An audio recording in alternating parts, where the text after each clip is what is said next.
It is back for another year, and they only do it every 3 years, occasionally COVID-related, not even that.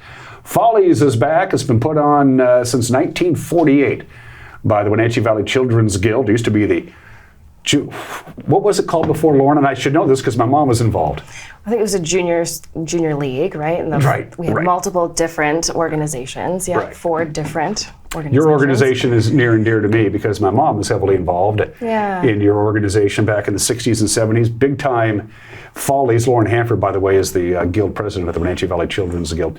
And one of the things I wanted to talk about this right away is my mom loved being involved in your organization back in the day because she said it was, we did good works, which is important, but she said, the gals just have a blast. We have a lot of fun when we get together and do our little things. Give us a little recap of what exactly you kids do, because most people just think of you as Follies and that's about it. That's right, yeah. So we are the Wenatchee Valley Children's Guild. We changed our name in 2019 so we could really focus on children and youth in the valley and assisting them. So there's about 25 of us, so we're strong but mighty. And we work all year long, not just during Folly season, but that's when you see us the most, to help kids in the valley. So currently we have 3 different programs. Our biggest program is the School Connections program, and each Follies member is connected with the local school in both districts, so they're all covered. And we help kiddos with what they need, so basic needs. Sometimes it's shoes, sometimes it's coats, hats, gloves, anything to help the kiddos out.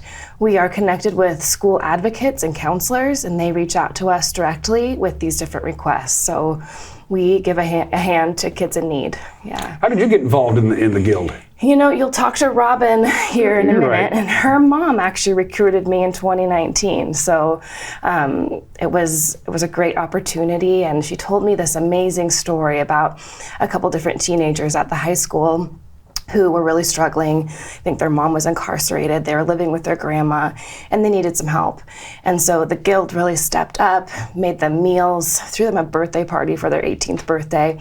She told me the story on the phone in 2019. I remember I was sitting at my desk after a long work day thinking, I'm not sure I should get involved in anything else. And then I heard that story and I was like, this is something that's near and dear to my heart, helping children and youth. And so I hopped on and it's been really fun ever since. Kudos to Robin's mom on that one. Yeah. Go Karen. We like Karen, that. Good job, Karen. Yeah, what a sweetheart. Shout out to her. Yeah. And you've been involved since then, so this is your 7th year. Since 2019, yeah. So I started out pretty early on as the secretary and vice president, and now I'm the president of the guild, and it's been a really fun whirlwind. What's the prerequisite to join the guild? You just have to be a human. If you're a human and you're an adult, you are welcome to join. So come on, join us. You could come if you'd like to I one of our probably meetings. Keep the Coons tradition. The second Wednesday of every month. So a lot of organizations that do your kind of work, just a bunch of people who give a damn getting together, don't make it as long as they've been. You guys have been around since 1948. 1948, yeah. Margaret, Neal, and 13 other young women were charter members in 1948. So it's really been around a long time. Do you feel a certain responsibility, a certain pressure to keep it going? Yeah, yes, definitely. And I know that it will continue because good work carries on. So I have no doubt that will continue on for and the fact that you're young blood, you're new to the organization, have gone through the ranks of the young enough. Yeah, one of these days you're going to be making a phone call just like Karen did. Yeah, recruiting and stuff like that. Would you like to have more than 25 members? I think we would. Yeah, I think we can max up to 50. So if people are interested in joining, they can definitely reach out to us on our website if they're interested, and they can come sit in on a meeting, and if they like it, they like the work that we're doing, they can join the guild. Was my mom correct in saying, the gals get together and we have a lot of fun? Yes. We get good stuff done, but we kind of giggle and laugh. Absolutely, yeah.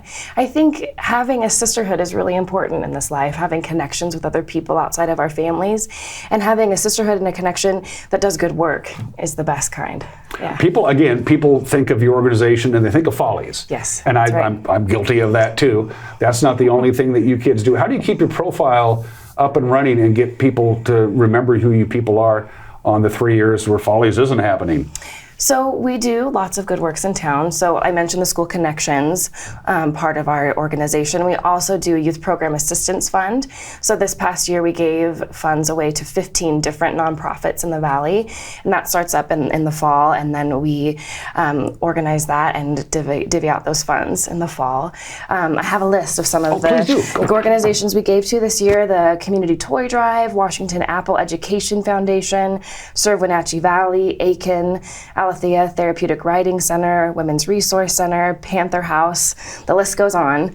So all of those organizations are already doing the things that we want to help foster and help grow. And this is something that you kids, give them money. Kids changed a couple of years ago. It used to be you used to pick one very deserving nonprofit that fit into your mission, and they got the dough from Follies, but you decided to spread the love a little bit. That's right, and that's important. So that shift happened in 2019, where we wanted to be more connected with the children and youth in the Valley. So we shifted our focus from other nonprofits in the Valley to specifically children and youth. So all of those agencies that I just listed off all work with youth. On the 5th, 6th, and the 7th of February, are we going to see you on stage?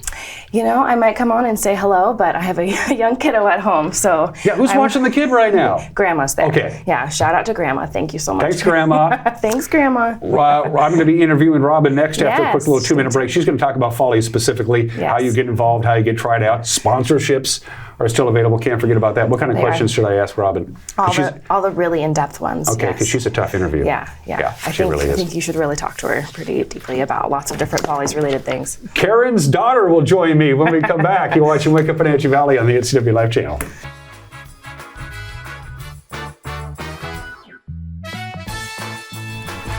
Well, now you know about the Wenatchee Valley Children's Guild. Let's talk Follies proper. It is back the 5th, 6th, and 7th with 2 shows on Saturday, February 7th at the Numerica Performing Arts Center. Robin, I haven't seen you in 3 years. We were just talking about that. That's my bad. No worries. It's good to see you. You just heard from Lauren, who's the president of the Guild. Your job is to put Follies on. You have some help. You're the co-chair of Follies this year with... Yes, we have 3 of us who are chairing, Connie Morris and Allie Adams. The 3 of us are chairing the show and putting it on. So you and Connie and Allie divvying up the chores? Who's taking care of this as opposed to that? And everything? Okay. And we have lots of committee chairs too that are critical to putting the show on. It's a group effort. But it's just, as Lauren already mentioned, it's only 25, 26 of you, right? You could. How do you pull it off? Well, we dig in for a month and we gear up, and there's a lot of planning that starts before, even a year before we're starting planning, especially with sponsorships in our community. We start that many, many months in advance. Why do people love Follies so much, besides it's kind of a goofy big party? I think it's because you see the people in your community up on stage doing stuff that you had no idea that they had those hidden talents. And Jamie, our director, does such a good job of pulling out the hidden talents of our community.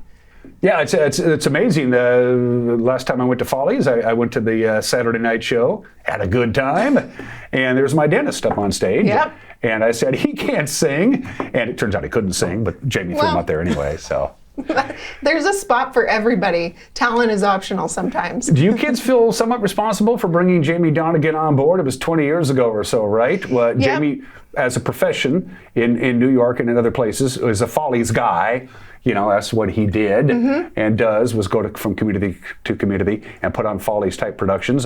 You brought him here 20 years ago, and we can't seem to get him to leave. No, I think it's the other way around. We don't want him to leave. In 2000, I believe, was the first year that he became involved in our show. And has, we've had a great relationship with him ever since. And as you say, he's become integral to our performing arts community now. Do we have professional Follies people before Jamie? I can't remember. We did. It was a different production company that we had come in, so it was a similar function. A director comes in and they bring the costumes and the choreography and the show. But then in 2000 was when we started working with Jamie for the first time. And it is a show. It's somewhat organized. It's not a free-for-all. It's not just a bunch of people up on stage running around. I could do that. But we're running into some deadlines. First of all, Saturday night is, if you're interested at all, talk about Saturday night. Yep, so Saturday night is our kickoff party, which if you're interested in being in the show, come to the Performing Arts stage this Saturday. It starts at 7. We talk about the show, kick it off, drinks and snacks, get excited about the month to come, and you can learn more about the show and what it takes to be in it. Be in it or behind the scenes. We're always looking for help if you can do makeup. It's always hard to corral the men's makeup, so we like to have someone in charge of getting the makeup on the men. That's an important job every year. So yeah, come and learn more about being in the show. And you don't have to commit to anything on Saturday night. Nope. It's just this is what's, if you're just curious, show up. Yeah, exactly. Show up. Yeah, there's absolutely no commitment. We don't take your name that evening. It's Sunday, the next day, at 1 p.m. on the same the PAC stage when we have the audition. So if you thought about it overnight and you show up on Sunday at 1 p.m., you can try out. You are guaranteed to be in the show. There's all talent levels, and it's a couple-hour audition, and you'll kind of know by the end of the day what numbers you're in, and it's based on your interests. There's all sorts of opportunities. And if you have a special talent, like singing, we've had a ukulele player, we've had different acting numbers. Again, like I said, Jamie's really good about putting together sort of those interesting little numbers in between the big group numbers that showcase our community's talent. And he also understands pacing. He understands how to put a show together so you are highly entertained from the beginning to the end. Absolutely. So again, you don't need any talent at all. If you show up Sunday at 1, they'll backstage, anything. They'll find work for you if you want to be on stage as well. Absolutely. And you talk about serendipity. No Seahawks game Sunday at 1. How did that work out? Isn't that great? They don't have to play this weekend. Exactly. And that's going to be fantastic. They did their work and get a week off. Yeah, really. Okay, you're in the show, either on stage or backstage. Time commitment it's there, but it's not overwhelming time commitment. Talk about if you're in, what's going to do to your calendar in January. So it will, it is a commitment, right? Because it's a month of rehearsals. So, it would be, depending on if you're in 1 number or 5 numbers, you get to pick, your level of involvement, as you say. But it is a commitment, and we rehearse. Each number rehearses usually multiple times a week. We rehearse at the senior center for the most part. There's a couple nights where we find random gyms to hang out in. But again, it's in the evenings. So probably if you're in 1 number, it'd probably be 2 evenings a week for an hour.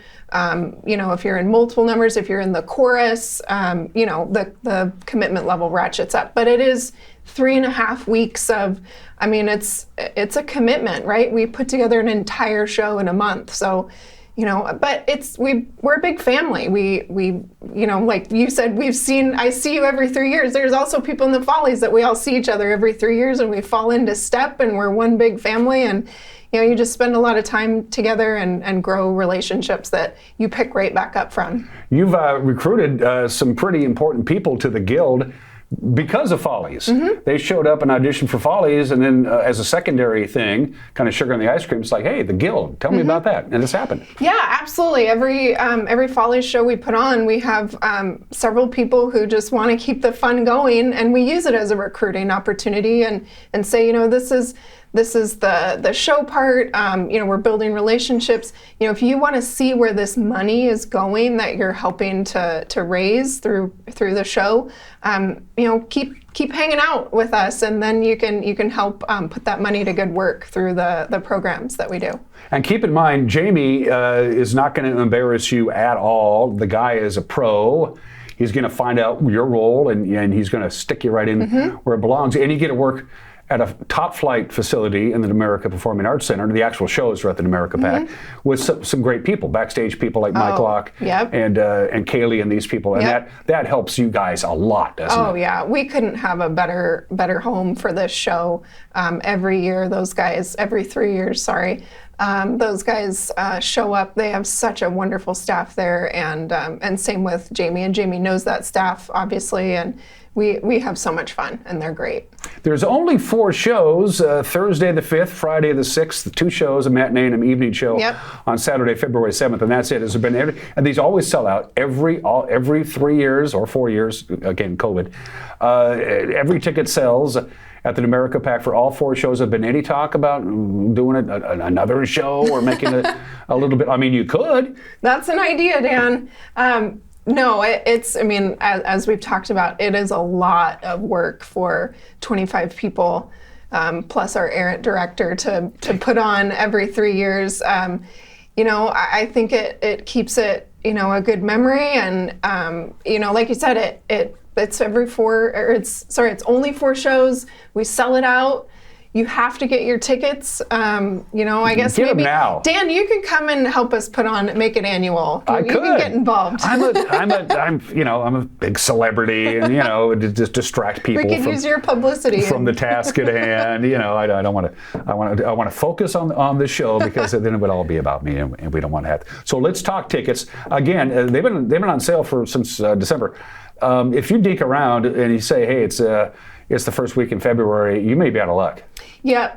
For the most part, it sells out, at least a week in advance. There's tickets you can, pick up a little bit, but it sells out every year. The tickets went on sale, I think, about a week ago. We're just starting our major promotions around the town, getting signs up, driving some ticket sales. But again, we usually don't have to do a lot of work because this thing sells itself. Everybody's excited. We keep that's why we do it every 3 years, I guess. We keep the anticipation builds for 3 years, and then everybody goes and gets their tickets. And it's not too late to sponsor because it's only, it's a month away, and sponsors are sponsors. Bring them on. Yeah, that's another important, absolutely critical piece of putting on this show. What we try to do in our budgeting process is all of the sponsorship money goes directly back into the Children's Guild, and then the ticket sales are what we use to pay to put on the show. We walk across a big number on the stage on our Saturday night show. Last year we raised $80,000.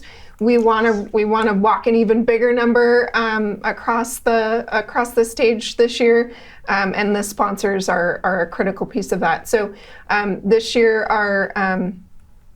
we have a lot of sponsors, and we still have opportunities to be sponsors. You get all sorts of recognition, and we have great community partners. Yeah, no sponsors, no partners, no guild. No Follies. I'm going to throw a website at you right now, folks.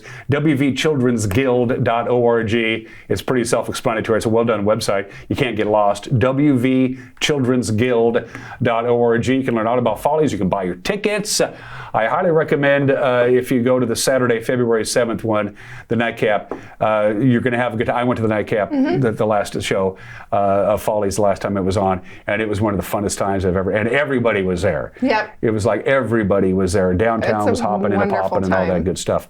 Yep. And they can get a hold of you guys or Connie or Lauren directly for what can I do? Yep, absolutely. Well, the best way to get involved is come this Saturday, Saturday evening, 7 at the Pack.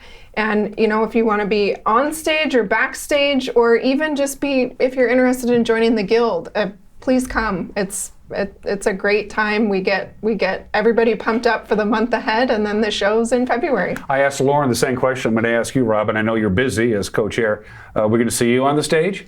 I will probably do the tap number. We have a tap number, and that's kind of been the thing that I do every year.